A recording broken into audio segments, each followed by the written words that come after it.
Apparently, the Las Vegas Raiders want to roll the dice, and they want to live on the edge. If you listen to Devontae Adams, who says he thinks that Aiden O'Connell actually has the leg up in the quarterback race. He sort of said that. Kind of said it. He didn't really sort of say said that. it. Sort of said it. He sort of said it. Antonio Pierce is your head coach. He retains the job. Luke Getsy comes over from Chicago as the offensive coordinator. They hold on to Patrick Graham, so he stays as your defensive coordinator. They made one of the biggest splashes in free agency. Yes, the Raiders. Go and get Christian Wilkins, a awesome defensive lineman who I thought would have gone anywhere else in the world, basically, except for the Raiders. And instead, he goes to the Raiders and is going to waste a couple of years just playing awesome for a team that's not going to win. Yeah, it's going to be interesting what he and Max Crosby look like together, because these are two dudes you need to double, and all of a sudden you're out of offensive linemen if you do that. So how you're going to block this defensive line from the Raiders is going to be very interesting, and that's going to be one of the keys to their season. If they're able to consistently get pressure on the passer, the rest of the defense gets shielded in a large way. And so if this defensive line can play up to the level that they look like they have on paper, then this Raiders defense all of a sudden is a very improved unit overall. Bring in Gardner Minshew, as we mentioned. Paid him enough money where we're like, okay, he's definitely going to start. He's definitely going to start. I believe he's going to start. Let's just... Unless the Raiders are doing the we're tanking but without telling people we're tanking thing. Then why did you pay Gardner Minshew? Or why'd you bring in Christian Wilkins? I don't understand. I know. You didn't have to pay Gardner Minshew, but maybe they thought better of it afterwards. They were kind of like, oh, what are we doing? This is dumb. Maybe they fell in love with the quarterback who's coming out next year that they didn't know they were going to fall in love with. Yeah, okay. There are all kinds of things. I mean, okay, yes, you're correct in every sense. Maybe it was just a boneheaded decision. But if they do start Gardner Minshew, I don't hate this offense. You got Devontae Adams. You got Jacoby Myers, a wide receiver. Two guys who I think are... Adams, obviously, a top-tier NFL wide receiver. Myers, someone who is capable. You got Zaire White, who's going to be your starting bell cow back with Madison backing up White in the backfield. They brought in Alexander Madison, too, who... look, when Dalvin Cook left in Minnesota, we were like, he's supposed to be good. Yeah, we were like, hey, he can play, got hurt and whatever. But I mean, who knows? Maybe there's something left in the tank there for him. Offensive line's not terrible. It's not good, but it's not terrible.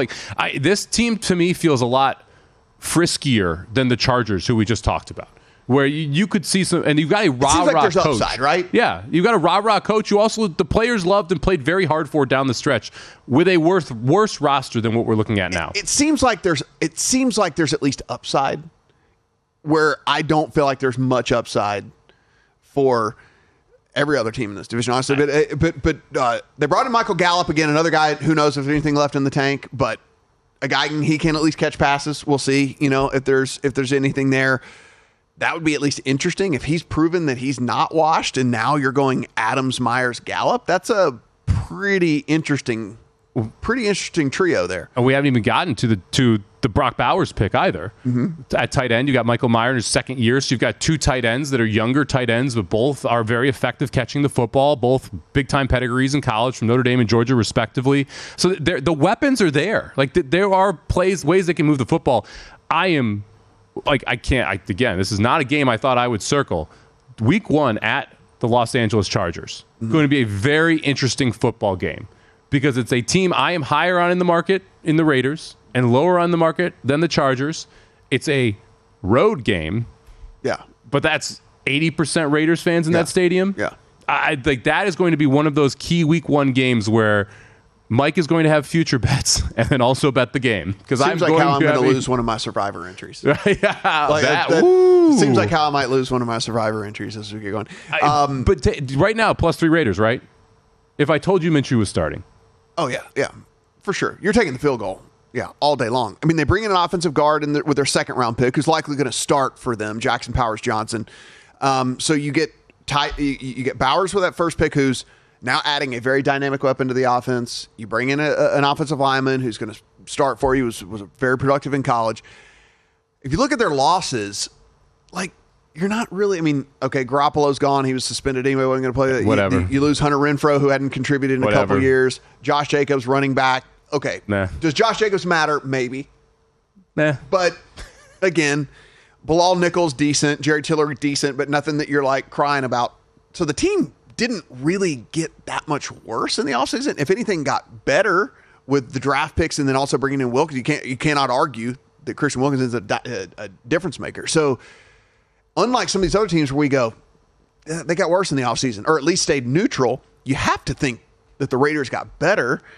And the quarterback play can only be better if they go with Gardner Minshew. Sure. Is Gardner Minshew going to throw a couple of interceptions where you want to throw your remote at the TV because you bet the Raiders? Of course he is. That's Gardner Minshew. But he's also going to make a couple of plays to Devontae Adams down the field for 57 yards where you're going to go, Gardner Minshew. Look at that guy. I mean, so you kind of know what you're getting with him. Adams was one of the most targeted wide receivers down the field last year in the NFL. I believe it was like 27, 28 targets down the field. 65% of them were listed as uncatchable.